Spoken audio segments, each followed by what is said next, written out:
Пам-пам-пам. Відзік. Усім прывітанне, гэта новы 58 выпуск падкаста «Відзік, не відзік». За мікрафонам Віталій Ляхновіч. Дзякую усім тым, хто у каментарыях падзяліўся сваім меркаваннем пра тое, патрэбен відзік ці не патрэбен.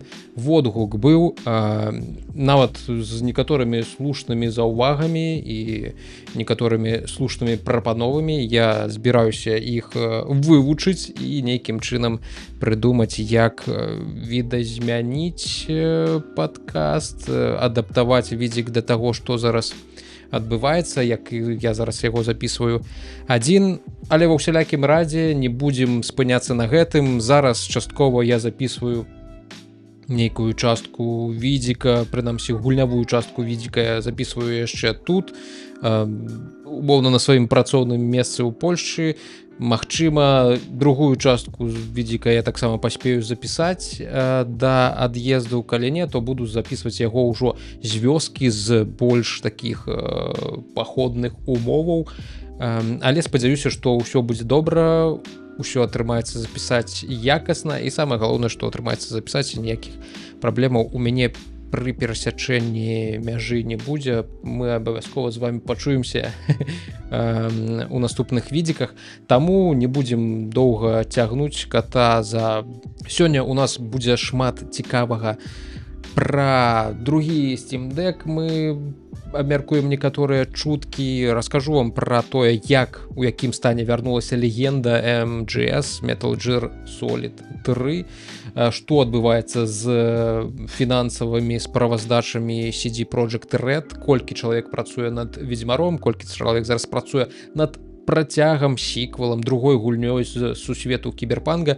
Таксама у нас сёння будзе аўтакаст. Мы абмяркуем з вами новую электрычную платформу, электраплатформу Форда, з якім ён збіраецца адаптавацца да мяняючагася аўтасусвету.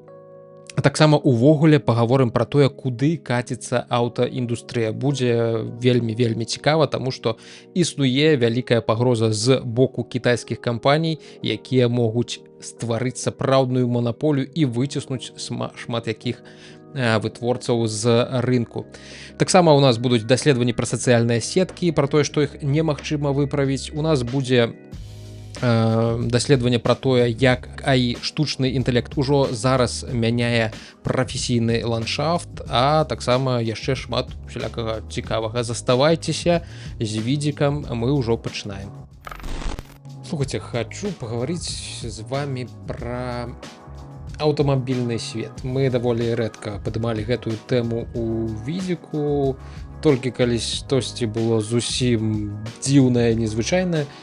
Але гэта дзіўнае і незвычайнае, як у свой час падпіскі на падагрэў фатэлей у аўтамабілях. Гэта мела свае наступствы, і гэта было сігналам да таго, што старая тая індустрыя аўтамабільная, да якой мы прызвычаіліся, яна мае свае праблемы, яна хварэе.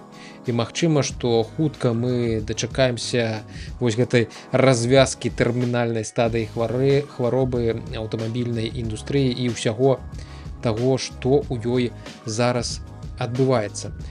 На гэтым, здаецца, тыдні на The Wired выйшаў даволі цікавы артыкул, які падсумоўвае ўсё тое, што адбываецца з аўтамабільнай індустрыяй, якія загрозы зараз перад ёй існуюць, што ўвогуле адбываецца з электрычнымі аўтамабілямі і да чаго ўсё гэта па выніку можа прывесці. Артыкул сапраўды вялікі, тут ён пэўна на 20 хвілін чытання, даступны па падпісцы, таму наўрад ці у вас атрымаецца яго прачытаць. Але я яго прачытаў і выдзеліў для сябе нейкія такія найбольш важныя, найбольш цікавыя моманты, якія хацелася б вам расказаць, якія сапраўды выглядаюць цікава, якія робяць уражанне пра тое, на якім этапе зараз знаходзіцца аўтамабільная індустрыя, аўтамабільны свет і чаго нам чакаць далей. Тут не ад нікога пэўна хаваць не трэба, але зараз менавіта свет аўтамабіля перажывае такую сапраўдны экзамен на выжыванне. Шмат якія вядомыя бренды аказаліся у тупіку. Электрамабілі з Китая націскаюць, старыя мадэлі з бензінавымі моторамі і дызельнымі таксама паступова сыходзяць, а абяцанні пра падпіскі на функцыі ў машынах выглядаюць усё больш сумнеўна. Там той артыкул на The Wired пачынаецца з успамінаў, як у 2022 годзе кіраўнік Stellantis, гэта такі канцэрн, які аб'ядноўвае Fiat, Peugeot, Opel, Maserati, Карлуш Таварыш з аптымізмам маляваў для журналістаў і аналіткаў план, як да 2030 года канцэрн перапіша правілы аўтамабільнай прамысловасці. Усе продажы ў Еўропе гэта толькі электрычнае аўто, у ЗША палова электрычныя, палова звычайная. Дадатковыя мільярды будуць прыносіць падпіскі на праграмнае забеспячэнне. Чакалася, што да 2030 года Stellantis заробіць на падпісках на праграмным забеспячэнні 20 мільярдаў еўра. Доход нібыта вырасце ўдвая агулам, а прыбытак застанецца ў межах двузначных лічбаў, якія лічацца толькі для лепшых прэміяльных і люксавых брэндаў. Гаворка менавіта пра маржу двухзначную, чаго шмат якія аўтамабільныя вытворцы, якія засяроджаны на масавасці, яны такой маржынальнасці не бачаць.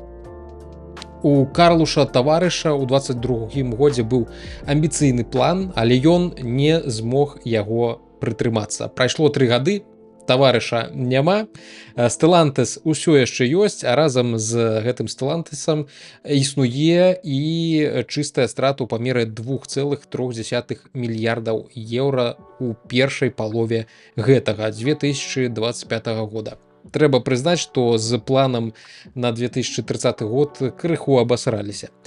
І Stellantis не адзіная, хто зараз так абсіраецца. Ford, Volvo і нават Tesla. Усе яны паведамляюць пра страты ці праблемы. На аўтамабільным рынку заўважныя нейкія такія сейсмічныя зрухі, і асноўны выклік, асноўны зрух у гэтым усім гэта менавіта Кітай. Мясцовыя вытворцы, якія яшчэ нядаўна лічыліся таннымі копіямі, цяпер зрабіліся сур'ёзнымі гульцамі. Іх электрамабілі таннейшыя, часам якаснейшыя і ўжо забіраюць добры кавалак рынку ў Еўропе ды Лацінскай Амерыцы. Яшчэ адна балючая тэма. Падпіскі. Мы іх ужо закранулі. Хутка пасля пандэміі, нагледзеўшыся на ўзлёт вось гэтых усялякіх падпісачных онлайн-сервісаў, аўтавытворцы у той час яны таксама генервалі рэкордныя прыбыткі. Значная частка росту гэтых прыбыткаў яна была прадыктавана прамым вынікам дэфіцыту чыпаў.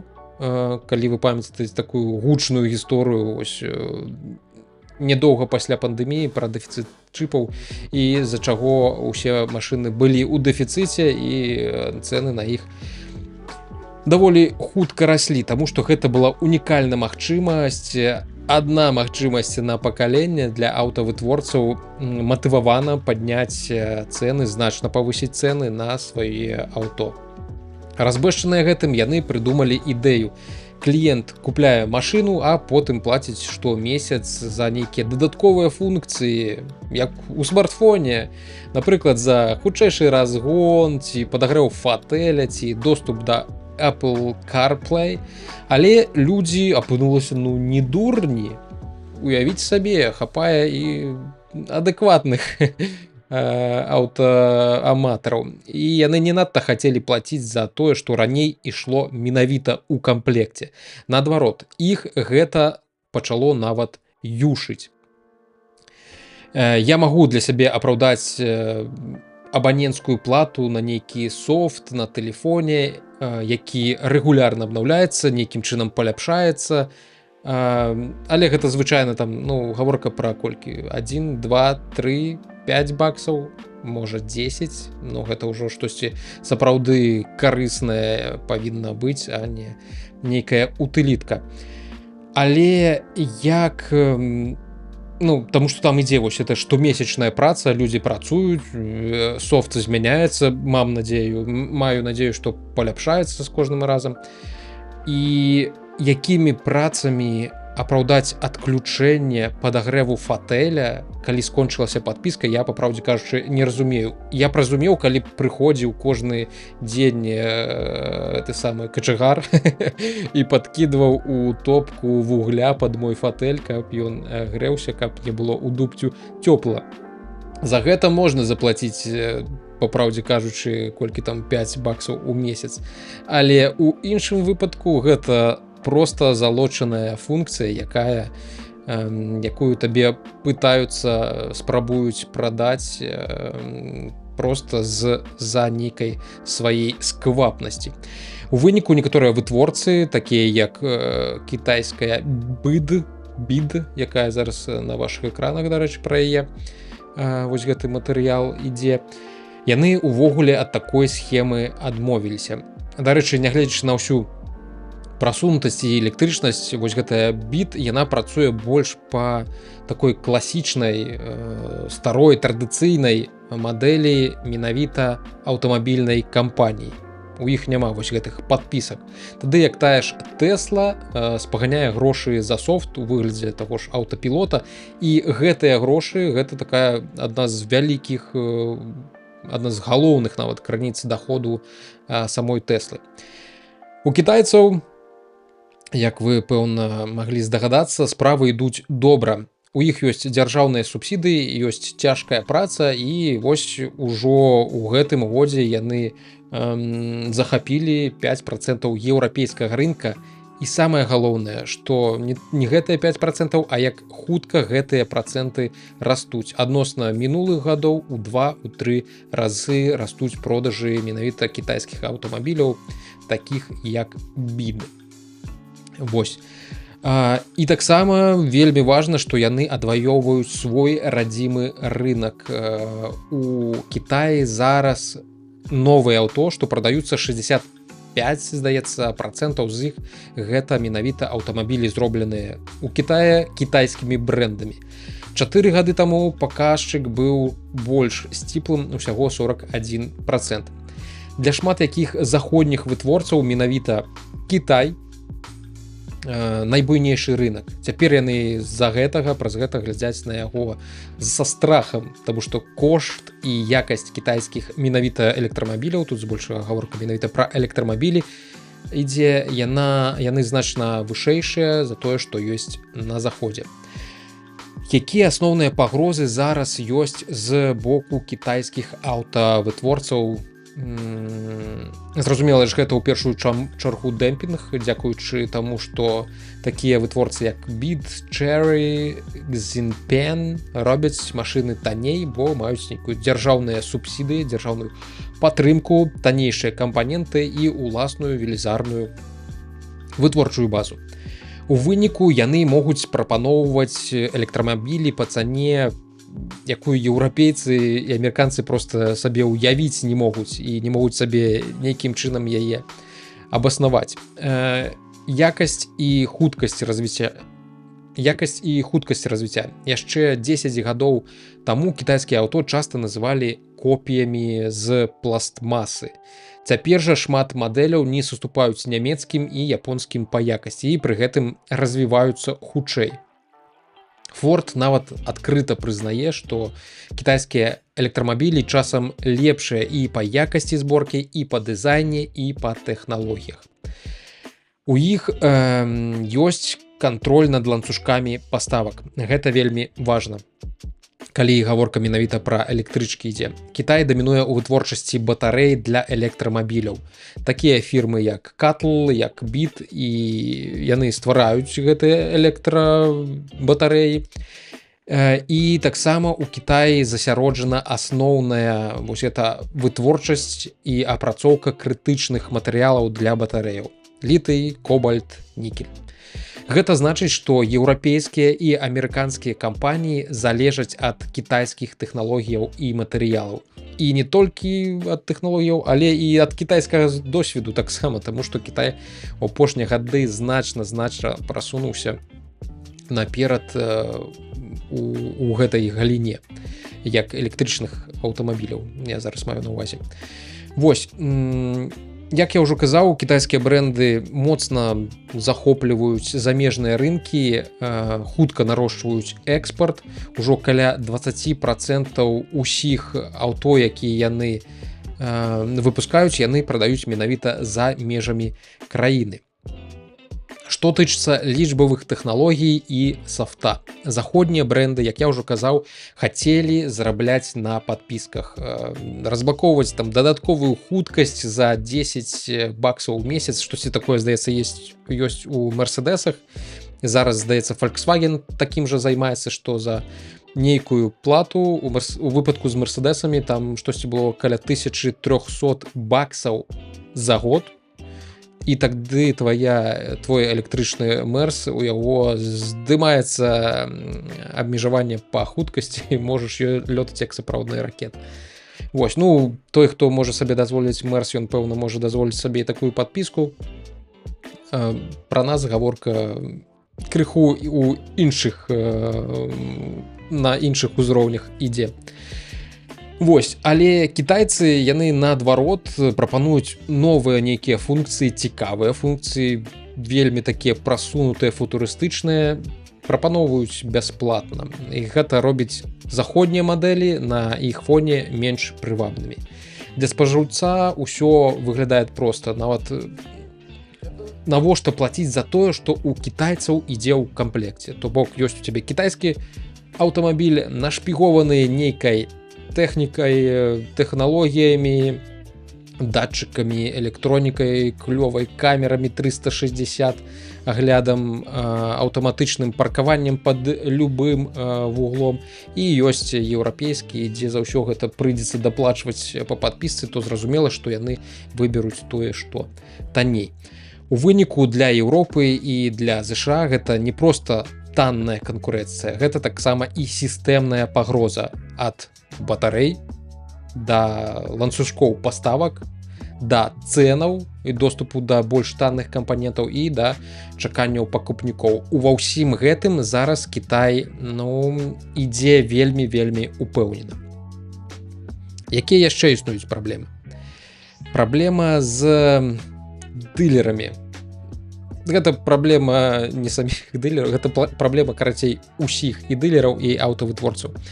Як працуюць аўтавытворцы з большага? Яны умоўна прадалі аўтамабіль праз дылера, атрымалі свае прыбыткі, прадалі дэталі дылеру, дылер там робіць ТО аўтамабіляў, яны нейкія там узаемаразлікі адзін з адным атрымліваюць, але вось добра зарабляючы на ремонце і дэталях у класічных традыцыйных аўтамабілях, з электрамабілямі гэта мадэль пачынае крыху развальвацца. Па сутнасці, аўтавытворцы сёння глядзяць на дылераў як на такое непазбежнае зло і адначасова патрэбны канал. Раней дылеры былі галоўнай крыніцай прыбытку пасля продажу машыны, прадалі машыну, і вось праз дылера вы яшчэ маеце нейкі кантроль за ёй, дадаткова штосьці прадаеце кліенту у выглядзе ТО, дэталя, рамонту.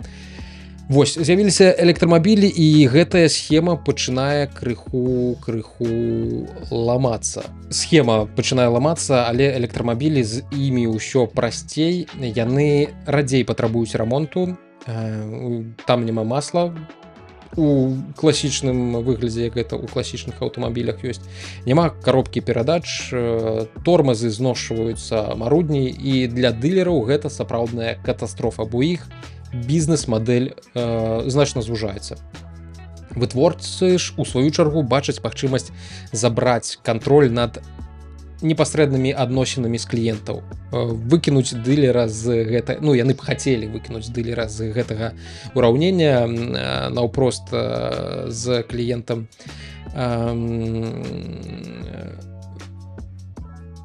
супрацоўнічаць, але пакуль што не могуць гэтага зрабіць. Вось, яны хацелі б прадаваць машыны непасрэдна онлайн, як Tesla спрабавала зрабіць без класічнай сеткі дылераў. Яны прапаноўваюць ты ж падпіскі і праграмныя апгрэйды напрамую праз экран машыны, а не праз неабходнасць наведаць твайго дылера. Яны хочуць атрымліваць больш стабільны даход не праз продаж запчастак, а праз лічбавыя сервісы і кіраванне нейкімі аўтапаркамі. І вось тут, зразумела, з'яўляецца канфлікт. Дылеры не хочуць страціць ролю, а вытворцы разумеюць, што старая мадэль, яе трэба рэфармаваць. Таму з'явіліся ідэі накшталт супердылераў, менш крам, але буйныя такія цэнтры, дзе акцэнт робіцца на продаж новых і падтрыманых машын. Або надаль не дылерам ролі такіх кансультантаў, а не проста людзей, якія прадаюць жалеза. Карацей, аўтавытворцы хацелі б адрэзаць сабе кавалак пірага з прыбыткаў дылераў, які вось ім належыць, але без некага поўнага вось гэтага канфлікту, бо дылерская сетка ўсё яшчэ, на жаль, для аўтавытворцаў патрэбна, асабліва дзесьці ў такіх рэгіёнах невялічкіх адносна гарадах, куды аўтавытворцы банальна не змогуць маштабіравацца і падкрываць гэтулькі дылерскіх цэнтраў. Што ўвогуле будзе з будучыняй?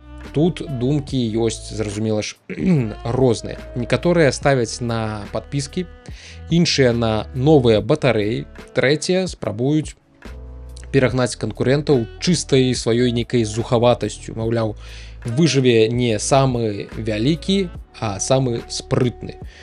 Увогуле, аўтапрам цяпер нагадвае гонку, дзе ўсе удзельнікі адначасова мяняюць колы, рухавікі, нават трасу пад сабой мяняюць.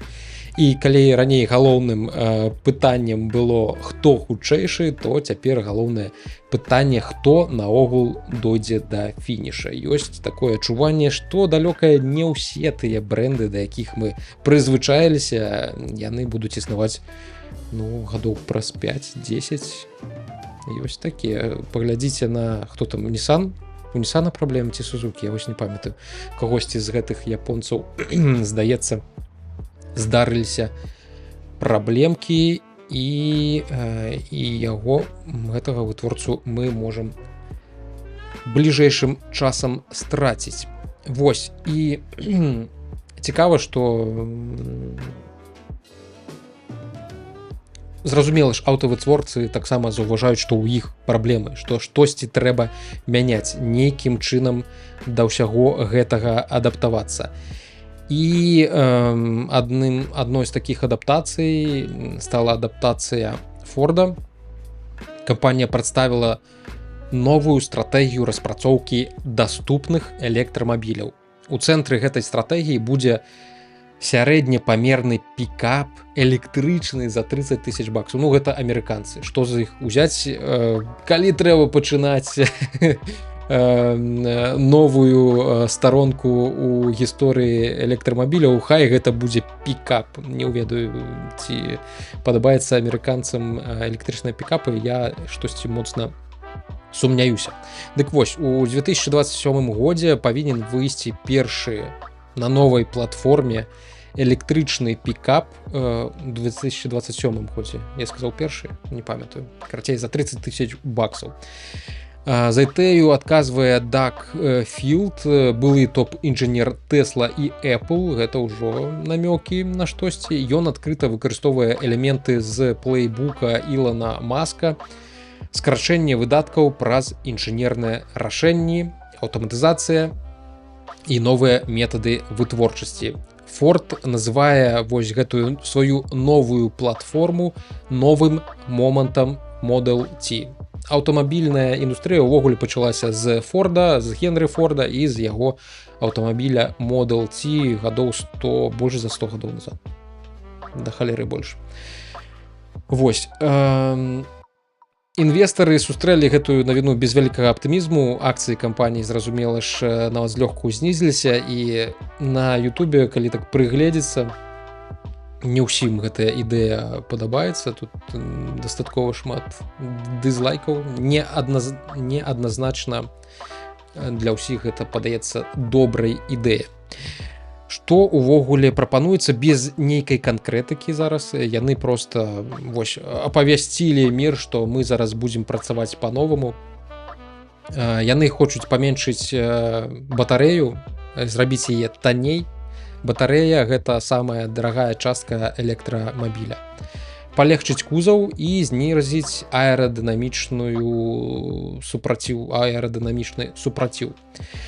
Замест звычайна, як гэта бывае, адной вытворчай лініі будуць 3 паралельныя вытворчыя лініі. Дзесьці тут, здаецца, так. Ford Universal EV Production System. То бок у іх ужо будуць нейкія 3 лініі, 3 паралельныя лініі, якія дазволяць збіраць аўто хутчэй. Гэта будуць такія масіўныя ліцёвыя часткі, штосьці падобнае да таго, як працуе у Tesla. І, зразумела ж, больш нейкая стаўка на аўтаматызацыю. Ford адкрыта прызнае, што галоўная пагроза для іх гэта танныя кітайскія электрамабілі, і калі зараз мы не рызыкнём, не трансфармуемся, то нас чакае параза, і, магчыма, Форда не будзе існаваць у тым выглядзе, які ён, прынамсі, якім ён ёсць зараз. Агулам у Форда даволі вялікія страты на электрамабілях, 5 мільярдаў да 2023 года яны занатавалі, і зараз у іх няма гатовага прататыпа. Паказалі толькі гэта тлумачальнае відэа з ідэяй. У іх ёсць ідэя зрабіць праз 2,5 гады электрапікап за $30,000. Паглядзім, што з яе атрымаецца. Пакуль праект існуе толькі на слайдах. Рынак сустрэў гэта ўсё даволі халаднавата. Будзем спадзявацца, што ў Форда ўсё атрымаецца, таму што чым больш разнароднасць на рынку, чым больш аўтавытворцаў на рынку, чым больш канкурэнцыя, тым павінна ў тэорыі быць лепш для нас. Зараз кітайскія аўтавытворцы намагаюцца у тым ліку дэмпінгам выштурхнуць не проста аўтавытворцаў, знішчыць тэхналагічныя веды, тэхналагічныя лініі, тэхналагічныя напрацоўкі, якія існуюць на захадзе ў гэтай аўтамабільнай індустрыі. Выпхнуць, а калі застаецца менш канкурэнтаў, калі ў цябе ёсць манаполія, ты можаш дыктаваць цэны, якія толькі захочаш, і ўбудоўваць у свае аўтамабілі усялякія падпіскі, якія толькі захочаш. А адрадзіць аўтавытворчасць будзе складана, калі яна загіне. Таму будзем спадзявацца, што для аўтамабільнай індустрыі гэты трансфармацыйны час зараз ён усё ж такі не апошняя песня, што за гэтым што яны карацей продаюць гэты этап, і у нас застанецца такая ж вялікая разнароднасць аўтавытворцаў са сваімі рознымі ідэямі, дызайнамі, і я спадзяюся, будзе менш красовераў, паркетнікаў, вернуць хэтчбекі, Volvo V40, One Love. Спадзяюся, што такога кшталту аўтамабілі таксама знойдуць сябе ў бліжэйшай будучыні. Гэта тое, што тычылася незапланаванага, я вас папярэджваў, значыць, запланаванага аўтакаста. Таксама хачу падзякаваць за падтрымку усім тым, хто данаціць на маім сайце і на Патрэоне. Гэтая фінансавая падтрымка дазваляе мне далей не траціць матывацыю пры стагніруючых праглядах, не траціць матывацыю ў стварэнні контента на беларускай мове. Асаблівая падтрымка мова.хау Дмітрыю Судніку, хіміку 94, Алексею Гулеву, Алесю, Алексею Яўгену Барановскаму і Венте ID. Давайте займемся маім любімым. Падлічым чужыя грошы і паглядзім, як увогуле справы зараз ідуць у CD Projekt Red. На гэтым тыдні, які зараз праходзіць, кампанія падзялілася звесткамі пра свой фінансавы стан. І вядома, што CD Projekt Red зноў на кані. Грошы льюцца ракой, а Вядзьмар 4 і Кіберпанк 2 набіраюць войска распрацоўшчыкаў. CD Projekt Red подвяла свае фінансавыя вынікі за першую палову 25 года, і ўсё выглядае вельмі бадзёра, што не можа не радаваць. Кампанія зарабіла 443 мільёна злотых, гэта штосьці каля 42 мільёнаў долараў. Выручка падрасла на 4% у параўнанні з мінулым годам. Праўда, прыбытак крыху падсеў на 9%. Асноўным рухавіком грошай застаецца Cyberpunk 2077 разам з дадаткам Phantom Liberty. Асабліва дапамог ува ўсім гэтым выхад гульні на Nintendo Switch 2 і на Mac OS. Цяпер нават геймеры з яблыкам могуць пабываць у Night City і прытым яшчэ больш-менш зграбна ва ўсё гэта пагуляць.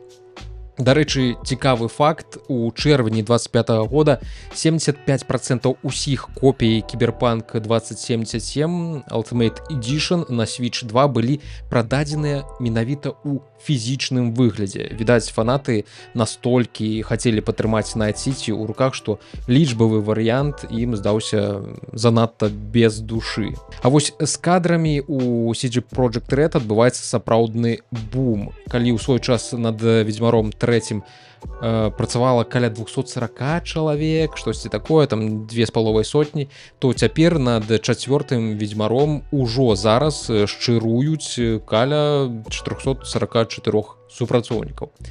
Cyberpunk 2, то бок сіквел да цяперашняга Cyberpunk, ну, невядомая насамрэч, як ён будзе называцца пакуль што. Не факт, што гэта будзе Cyberpunk 2077 2, хутчэй за ўсё так не будзе. Карацей, другая гульня па сусвету кіберпанка пакуль толькі на стадыі прэ-прадакшана знаходзіцца, але і там ужо задзейнічаны 116 чалавек. Гэта даволі шмат. Для параўнання, за паўгода да выхаду Cyberpunk 2077 у камандзе было каля 400 чалавек. То бок штат развіваецца, павялічваецца, ўсё больш распрацоўшчыкаў наймаюць. Спадзяюся, што гэта будзе канвертавацца ў добрую якасць гульняў і ў тое, што гульні хутчэй дабяруцца да рэліза, не будзе ніякіх кранчаў і ўсё пойдзе як па масле. Суглава кампаніі Міхал Наваковскі, вось гэты мужчына на відэа, ён адзначыў, што толькі за апошнія 3 месяцы штат распрацоўшчыкаў павялічыўся на 10% і агульная колькасць спецыялістаў у кампаніі у CD Projekt Red ужо дасягнула 800 чалавек. Прытым, хутчэй за ўсё, нейкая частка працы вядзецца з дапамогай аутсорса, таму верагодна, што над гульнямі насамрэч працуе куды больш людзей, чым можа вось падавацца з гэтых сухіх лічбаў. Асноўная частка новых людзей ідзе якраз у вось гэтыя каманды Ведзьмара 4 і Cyberpunk 2. До канца 25 года CD Projekt Red абяцае яшчэ больш маштабныя наборы, асабліва калі праекты ўвойдуць у актыўную фазу вытворчасці. Гэта што тычыцца Cyberpunk 2. Стаецца толькі пажадаць, каб гэтыя войскі не ператварыліся ў трупу квеставых багаў, як гэта было ў 2020 годзе. Ну, а нам цярпліва чакаць і гатаваць свае кампутары да нейкіх новых прыгодаў, калі яны ўсё ж такі адбудуцца. Невядома, дарэчы, калі Ведзьмар 4 дабярэцца да рэліза, не ўпэўнены, што гэта будзе яшчэ нават наступны год. Хутчэй дзесьці, калі рэалістычна на ўсё гэта паглядзець, то, пэўна, 2027, але, ну, што добрую гулю можна пачакаць і да 27 года. Галоўнае, каб не было як на старце таго ж самага Cyberpunk 2077, і усе мы на старце атрымалі асалоду не ад смешных багаў, а ад саміх гульняў непасрэдна. Будзем чакаць, будзем спадзявацца на лепшае, на тое, што нас чакае у будучыні, якія сусветы, гісторыі, сюжэты нам рыхтуе CD Projekt Red. Вось. Я вельмі хачу набыць сабе Steam Deck, пэўна, вы ўжо пра гэта маглі чуць нават у тым жа відзіку, мы гэта неаднойчы абмяркоўвалі, сам Steam Deck. І калі я зараз апошнім часам вясной ездзіў дадому, мне таксама не хапала, як мне падаецца, Steam Deck. але мяне заўсёды адная рэч, якая мяне яшчэ спыняе да яго набыцця, гэта тое, што ён не такі моцны, як мне б хацелася б. І я чакаў, што магчыма зусім хутка, улічваючы, што, здаецца, у 22 годзе выйшаў арыгінальны Steam Deck, што зусім хутка будзе нейкая хутчэй за ўсё абноўка гэтага дэвайса. Але выглядае на то, што пэўна прыйдзецца яшчэ крыху пачакаць. Нават я б сказаў, што не крыху, і магчыма нават не трэба адкладваць набыццё Steam Deck'а на калі-небудзь апасля, таму што прыйдзецца пачакаць. Таму, калі вы збіраліся бліжэйшым часам, спадзяваліся, што можна будзе ўжо хутка пабегчы ў краму па новы Steam Deck, прыйдзецца трошкі астудзіць гэтыя жарсці. Steam Deck 2 не выйдзе хутчэй за ўсё да 2028 года. Паводле інфармацыі тэхнічнага інсайдера з нікам Kepler L2, другая версія культавай партатыўнай кансолі ад Valve выйдзе толькі праз 3 гады, 10 так. Той жа год, 2028, калі паводле чутак Sony можа паказаць сваю партатыўную версію PlayStation 6. Карацей, 28 абяцае стаць годам вялікага кішэннага варушняка. І гэта я не пра вашыя більярдныя сесіі ў 8 класе. У самой Valve афіцыйна пакуль маўчаць, але іх дызайнер Лоуренс Янг ужо неаднойчы падкрэсліваў, кампанія не бачыць сэнсу штогод выпускаць абноўленыя мадэлі. Ён нават адзначыў, што гэта было б не зусім сумленна ў дачыненні да карыстальнікаў. Бо, сапраўды, купіў ты свежы дэк, а праз паўгода табе ўжо пад нос сунуць новую, трошачку лепшую версію. Гэта як у краме купіў толькі ты булачку учарашнюю, а тут вось выносіць ужо новыя і гарачыя і свеженькія смачныя булачкі. Таму Valve хоча дачакацца сапраўднага нейкага тэхналагічнага скачка, такога, каб новы дэк стаў істотна хутчэйшым, але пры гэтым не ператварыўся ў разраджаную цагліну праз паўгадзіны гульні. То бок, каб гэта было і эфектыўна з пункту гледжання энергіі, спажывання энергіі, і таксама моцна з пункту гледжання нейкай працаздольнасці партатыўкі. Вось, спяшацца яны дакладна не будуць, і спяшацца ім асабліва няма куды. Першы Steam Deck выйшаў у 22 годзе, у 23 годзе з'явілася версія з OLED-экранам, і гэта, прынамсі, ўсё. Так што пакуль канкурэнты будуць шпурляць на рынок штогадовыя палепшаны нейкія партатыўныя кампутары, Valve будзе сядзець і чакаць моманту, каб стрэліць ужо па-сапраўднаму. Вось, а што, ў прынцыпе, думаеце вы, лепей мець кожны год новы Steam Deck з дробнымі фішкамі ці пачакаць некалькі гадоў, але атрымаць, штосьці сапраўды новае пакаленне? Мне падаецца, што калі Steam Deck не зарабляе, так, мы што, зараз глядзім нейкую рэкламу? Так, падобна на тое. Калі, карацей кажучы, калі Steam Deck на Steam Deck'у Valve не зарабляе столькі ж, колькі на продажах гульняў, то і спяшацца ім няма куды. Для астатняга ёсць, дарэчы, SteamOS, якая ўжо пачынае з'яўляцца на прыладах ад іншых распрацоўшчыкаў. 3 прыкладна месяцы таму выйшла партатыўка Legion Go S, на якую усталяваны SteamOS, і пэўна такой мадэлі і далей Габен з камандай будуць прытрымлівацца, то бок супрацоўнічаць з нейкімі вытворцамі, каб яны рабілі на SteamOS свае партатыўкі, і каб праз гэтую SteamOS людзі гулялі, набывалі гульні, і нейкі адсотак ад гэтага набыцця ішоў непасрэдна Гейбу Ньюэлу і Valve у кішэню. І в прынцыпе, я не супраць гэтага, пакуль што мяне ўсё збольшага, мне ўсё падабаецца, як працуе у Valve, як працуе ў Steam, таму хай робяць, як робяць. Канешне, хацелася б Steam Deck другі сабе атрымаць, але прыйдзецца яшчэ дзесь магчыма 2,5 гады пачакаць. Спадзяюся, што ўсе мы да гэтай даты ўсё ж такі нейкім чынам дацягнем і дажывем. Вось, ідём далей. Слухайце, там на тыдні адбылася вяртанне легенды. Metal Gear Solid 3 атрымала новае жыццё, перавыданне, пераробка гульні з некаторымі нюансамі ўсё ж такі. Вось, у фанатаў Кадзімы свята, пэўна, хоць Кадзіма сам да гэтай пераробкі, зразумела ж, ніякага дачынення не мае, таму што ён ужо даўным-даўно пасварыўся з Канамі яшчэ ў 2015 годзе. І вось студыя, якая мае правы на Metal Gear Solid, яна Metal Gear Solid. Яна, карацей, зрабіла рэмейк Metal Gear Solid Delta Snake Eater. Чакалі, пэўна, гэтага рэмейка, можа, і 2 дзесяцігоддзі, не ведаю. Шмат хто пісаў, што і 2 дзесяцігоддзі я на гэта чакаў. У Аскабане! Але 28 жніўня адбыўся паўнавартасны рэліз. Дзесьці за 2 дні да гэтага, зразумела, як гэта заўсёды зараз водзіцца, адбыўся перад-рэліз для тых, хто заплаціў больш, тых, у каго была версія гульні,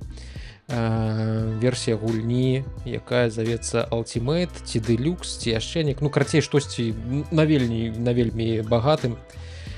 Вось, гульня ўжо даступная на ПК, на PS5, на Xboxах, каштуе $70. Тыя, хто вось гэта Deluxe Edition, боже, як ты задолбаў, можна тебе знікнуць? Я тут размаўляю, кадры зараз знаходжусь. Гэта я па відэаверсіі спрачаюся з чалавекам, YouTube якога зараз паказваю. Вось. Тыя, хто аформіў перадзаказ Deluxe Edition, яны прыгоды свае 26-го пачалі і нашмат даражэй. У Steam пакуль што у гульні адзнака 82% станоўчых водгукаў, у PS Store штосьці 4,5 дзесьці так, з 5. Пра што ўвогуле гульня?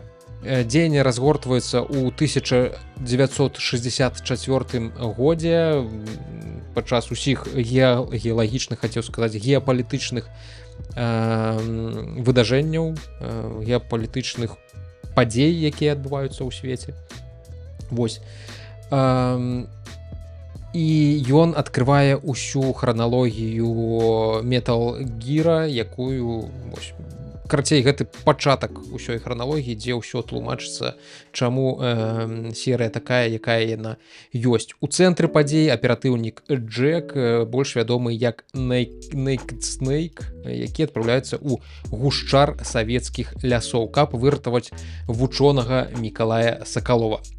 Першая місія ідзе пад адхон, і герою даводзіцца выканаць новае, яшчэ больш небяспечнае заданне — не дапусціць ядзернай вайны паміж СССР і ЗША.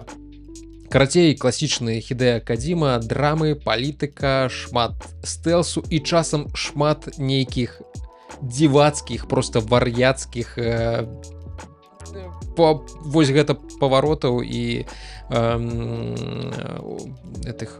магчымасцяў, якімі персанажы і антыгероі і герой маюць у сваім арсенале. Што па ацэнках і ўражаннях? Крытыкі сустрэлі рэмейк даволі цёпла. На метакрытыку ў яго 85 балаў, на опен-крытыку 83. Гэта не супер, але больш-менш нармалёва. Пэўна, з гэтага яшчэ б можна было адлічыць 10-15 балаў за настальгію. Я ўпэўнены, што там настальгія таксама да гэтага прымяшалася сярод тых, у каго яна ёсць, зразумела. І вось калі адняць гэтыя балы, то, магчыма, будзе больш рэальная карціна, больш чэсная, відарыс таго, што насамрэч сябе уяўляе гэтая гульня.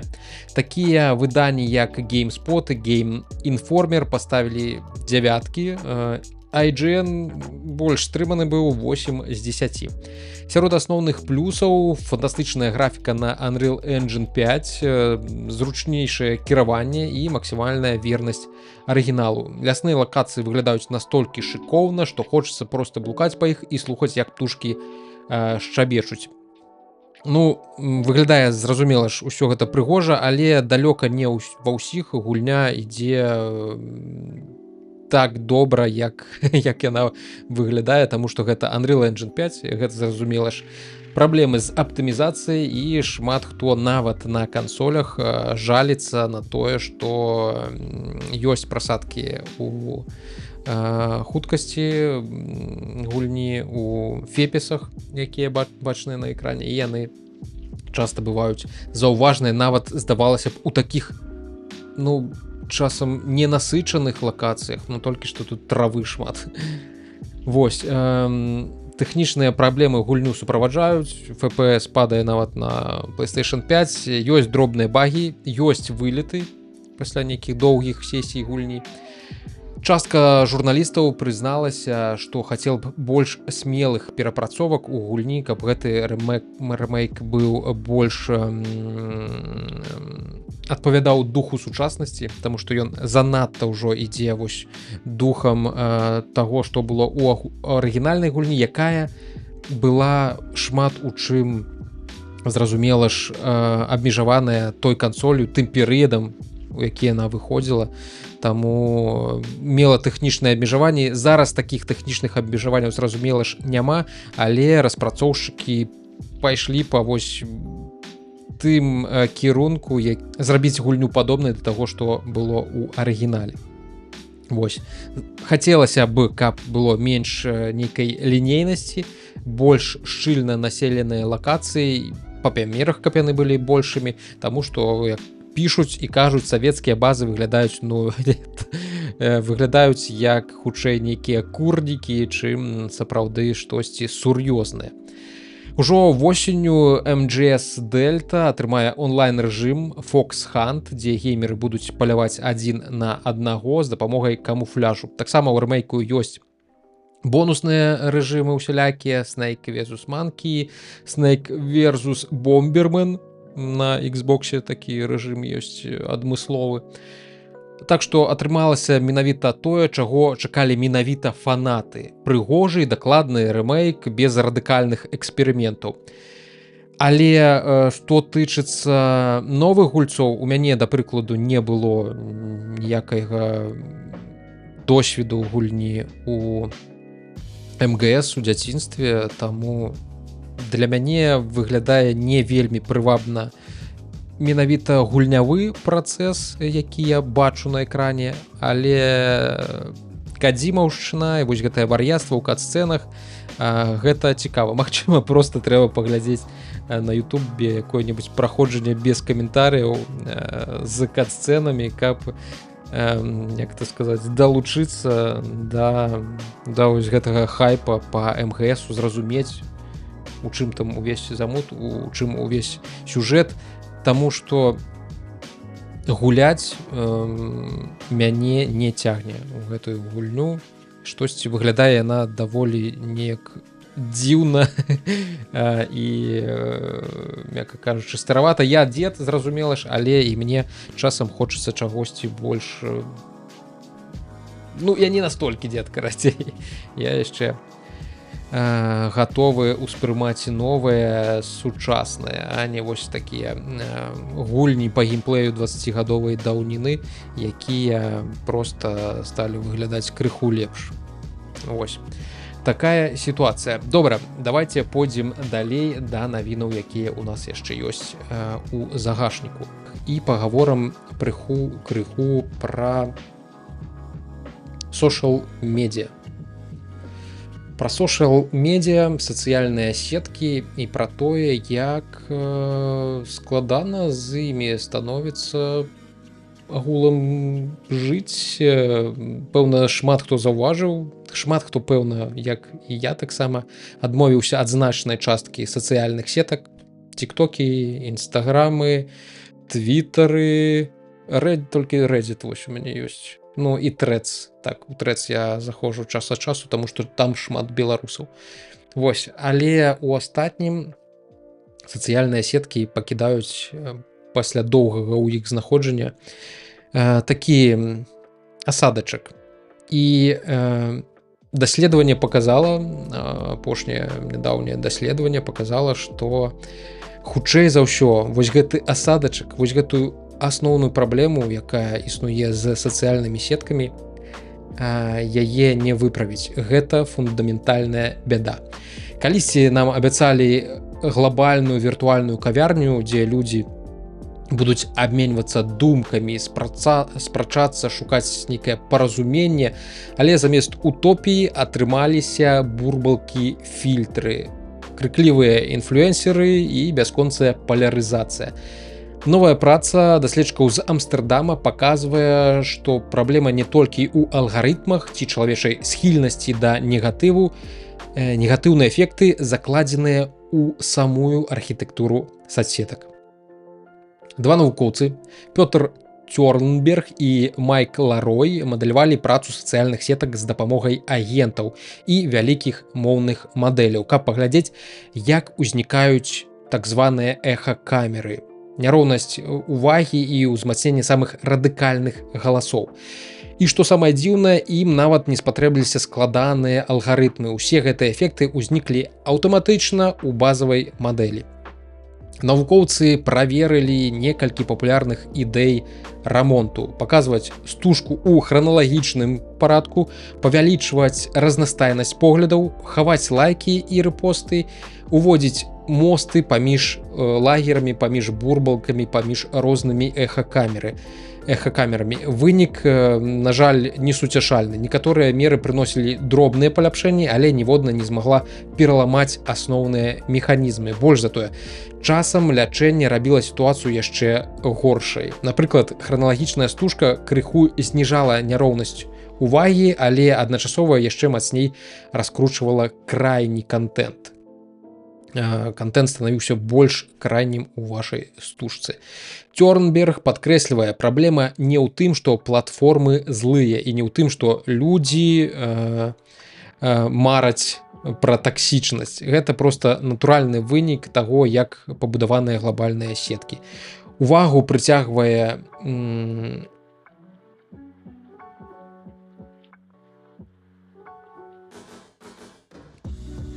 інфлюэнсеры прыцягваюць увагу, і ў выніку 1% карыстальнікаў кантралюе усю размову, а найбольш эмацыйны і крыклівы контент атрымлівае, зразумела ж, нейкі максімальны розгалас. Ці ёсць надзея? Магчыма, сацыяльныя сеткі будучыні будуць менш глобальнымі і больш лакальнымі. Хутчэй нагадваць старыя інтэрнэт-форумы, то бок мы вяртаемся дзесьці ў 2000-е, у самыя найлепшыя часы форум віртуальных радасцей, дзе былі даволі, як это кажется, лямпавыя гутаркі. Вось.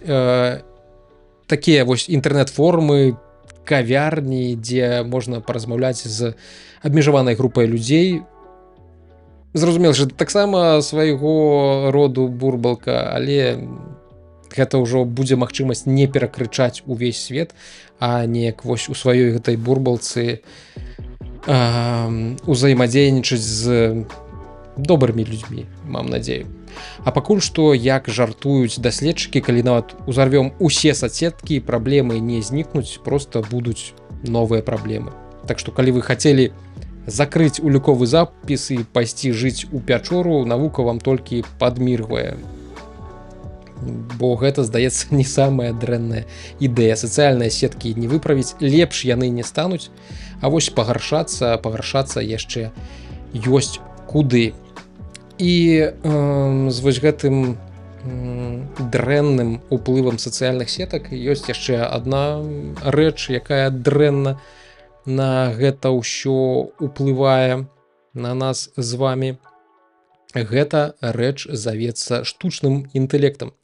Штучны інтэлект ужо зараз пачынае мяняць працоўны ландшафт і мяняе яго так, што маладыя выціскаюцца штучным інтэлектам, а дасведчаныя, дзякуючы гэтаму штучнаму інтэлекту, цэняцца больш. Даследчыкі са Стэнфордскага універсітэта прадставілі бадай самыя пераканаўчыя пакуль доказы таго, што штучны інтэлект пачаў рэальна ўплываць на рынак працы. Але гісторыя не такая простая, як магло б падацца. Калі маладыя работнікі страчваюць месцы гэтай працы, то больш вопытныя, больш дасведчаныя, яны наадварот часам нават атрымліваюць новыя магчымасці. Каманда пад кіраўніцтвам прафесара Эрыка Брінгёльфсана прааналізавала дадзеныя ад кампаніі ADP. Гэта найбуйнейшы пастаўшчык зарплатных сервісаў у ЗША. За перыяд з канца 22-го, калі на сцэну толькі-толькі выйшаў чат ГПТ, да сярэдзіны 25-го года. І вось што высветлілася. У сферах найбольш уразлівых да аўтаматызацыі, напрыклад, сервісная падтрымка, ці праграмаванне, на жаль, занятасць маладых людзей ва ўзросце 22-25 гадоў скарацілася прыкладна на 16%. Цікава, што дасведчаныя кадры ў гэтых жа індустрыях трымаліся куды лепш. Для іх або нічога не змянілася, або нават з'явіліся новыя магчымасці. Логіка простая, AI хутка замяняе руцінную працу, тыпу злучэння, напісаць нейкі сервіс злучэння з API, але калі трэба больш шырокая экспертыза, машына яшчэ не канкурыруе з чалавекам. Тут, пэўна, важнае вось гэта яшчэ. Што будзе далей, паглядзім далей. Вось, пры гэтым даследчыкі адзначаюць пакуль што AI знішчае працоўныя месцы, але не ўплывае на ўзровень зарплат.